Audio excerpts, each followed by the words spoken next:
Kui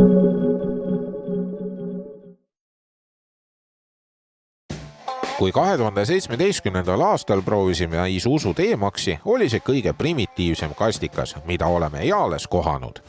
Kuid nüüd on Isuzu valmis saanud uue D-Maxi, mis autotootja info kohaselt on nüüd turvalisem ja moodsamate sõiduabilistega veelgi võimekam kastiauto. D-Max on üks selline auto, mille gabariitidega on vaja alguses natukene harjuda, sest see jätab endast oluliselt kõrgema ja suurema auto mulje. Aga väljavaade sellest autost on väga hea nii akendest kui ka peeglitest. Olgugi, et see D-Max näeb oma eelkäijaga vägagi sarnane välja, on see tegelikult täiesti uus mudel, mis jagab tehnikat nüüd Mazda kastikaga. Paremate varustustasemetega mudelitel pakutakse ka nüüd uusi B-LED esitulesid, mis siis valgustavad paremini. Võrreldes konkurentidega on sellel kõige kõrgem clearance 24 sentimeetrit ja Eestis pakutakse seda mudelit 2 erineva kabiinilahendusega. Selline double cab, mis siis on ikkagi loomulikult populaarsem ja lühem space cab, mis siis omab siin taga selliseid üsna olematuid istmeid, aga sellegi ees saab 4 sõita ja loomulikult on siis ka väiksema kabiini puhul kast pisut pikem.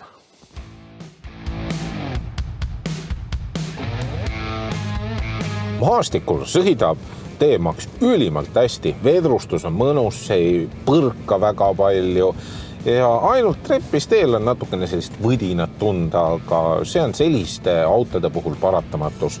Ja mis muudab selle auto maastikul nii heaks, on just kõrge clearance ja see, et sellel autol ei ole mingit maastikeprogramme.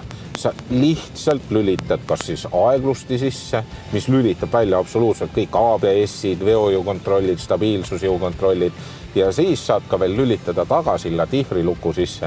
Ning sellisel juhul on see auto vägagi võimekas ja täpselt nii võimekas, kui on selle auto juht.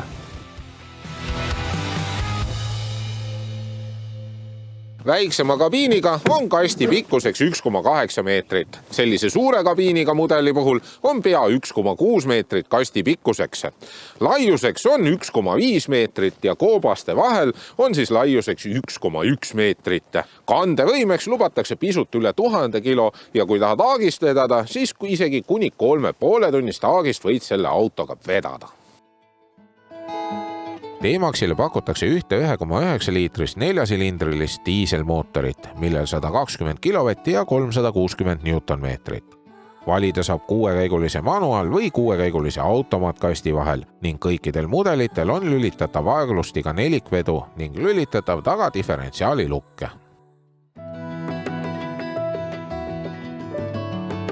Ka maanteel sõites on D-Max üsnagi mugav. Just tühjalt sõites on vedrustus oluliselt pehmem kui hiluksil.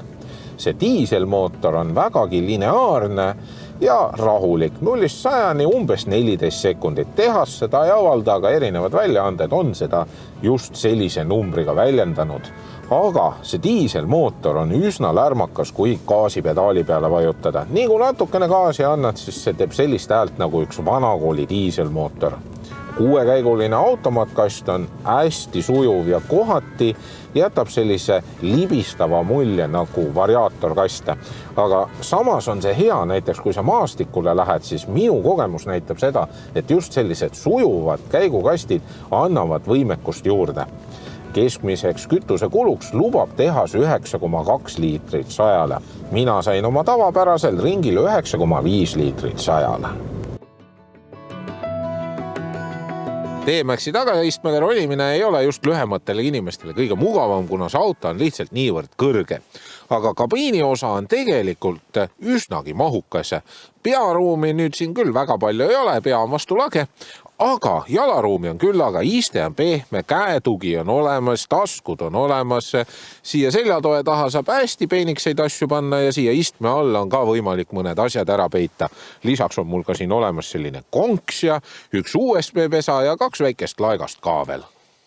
Ma pole pikka aega nii lihtsas autos istunud, kus on füüsilised suured nupud, ei mingisugust puutetundlikku ekraani. Jah, lisarahes saab siia ka puutetundliku ekraaniga multimeediakeskuse, mis toetab ka Android autot ja Apple CarPlay'd. Aga konkreetne mudel on tavalise raadioga saab CD-d kuulata, mis on ka juba tänapäeval haruldane. Siin on hästi palju laekaid, topsihoidjaid, enamasti plastirohked materjalid, aga ruumikas.